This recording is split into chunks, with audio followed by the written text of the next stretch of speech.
Bayangkan sebuah UMKM kopi ingin berkembang dengan membeli mesin produk baru. Mesinnya canggih, peluang pasarnya besar, tapi muncul satu pertanyaan penting. Apakah investasi ini benar-benar menguntungkan atau justru beresiko rugi? Halo, nama saya Rehana Salsabila dari Universitas Malikul Saleh. Pada video ini, saya akan memaparkan analisis kelayakan investasi sebagai bagian dari ujian akhir semester mata kuliah evaluasi proyek.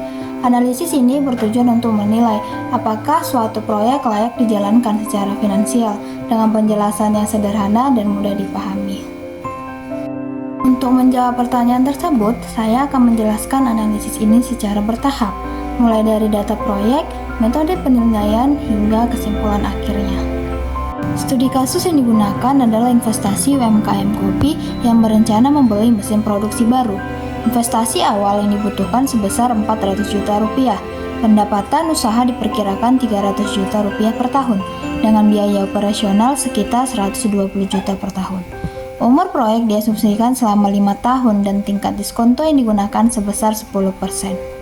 Berdasarkan data tersebut, langkah pertama adalah menghitung arus kas bersih.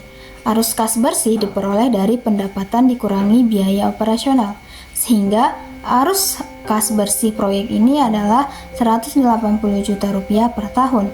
Nilai ini menjadi dasar dalam seluruh metode analisis kelayakan. Metode pertama yang digunakan adalah Net Present Value atau NPV. NPV digunakan untuk mengetahui apakah nilai manfaat proyek jika dihitung pada nilai sekarang lebih besar dibandingkan investasi awal. Hasil perhitungan menunjukkan bahwa NPV proyek bernilai positif, yaitu sekitar 307 juta rupiah. Karena NPV lebih besar dari 0, maka proyek ini layak secara finansial. Metode selanjutnya adalah Internal Rate of Return atau IRR. IRR menunjukkan tingkat keuntungan maksimum dari suatu proyek. Hasil perhitungan menunjukkan bahwa IRR proyek sebesar 32%. Karena nilai IRR ini lebih besar dibandingkan tingkat diskonto 10%, maka proyek ini menguntungkan secara finansial dan layak dijalankan. Metode berikutnya adalah Net Benefit Cost Ratio. Hasil perhitungan menunjukkan nilai net BC sebesar 1,77. Artinya, setiap Rp1 biaya yang dikeluarkan akan menghasilkan manfaat sebesar Rp1,77. Dengan nilai lebih dari 1, proyek ini dinilai efisien secara ekonomi.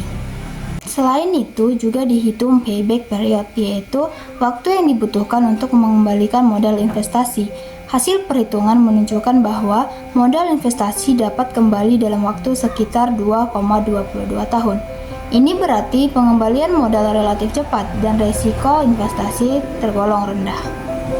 Selanjutnya dilakukan analisis sensitivitas untuk melihat bagaimana kelayakan proyek jika terjadi perubahan kondisi ekonomi. Jika biaya operasional meningkat hingga 15%, proyek masih layak tetap. Pendapatan turun sekitar 27% sebelum proyek mencapai titik impas. Namun terjadi keterlambatan proyek sehingga pendapatan baru diterima pada tahun kedua, maka risiko investasi akan meningkat dan keuntungan menjadi lebih kecil. Berdasarkan seluruh metode analisis yang digunakan, dapat disimpulkan bahwa investasi UMKM kopi ini layak untuk dijalankan. Nilai NPV yang positif, IRR yang tinggi, net BC yang lebih dari 1, serta payback periodic yang menunjukkan bahwa proyek ini menguntungkan secara finansial. Namun tetap diperlukan pengelolaan usaha yang baik, terutama dalam menjaga stabilitas pendapatan dan mengendalikan biaya operasional. Sebelum menutup, saya ingin mengingatkan bahwa angka seperti NPV, IRR, dan payback period memang membantu menilai kelayakan secara logis. Namun, keberhasilan proyek tidak hanya bergantung pada perhitungan, tetapi juga pada keberanian, visi, dan kemampuan beradaptasi.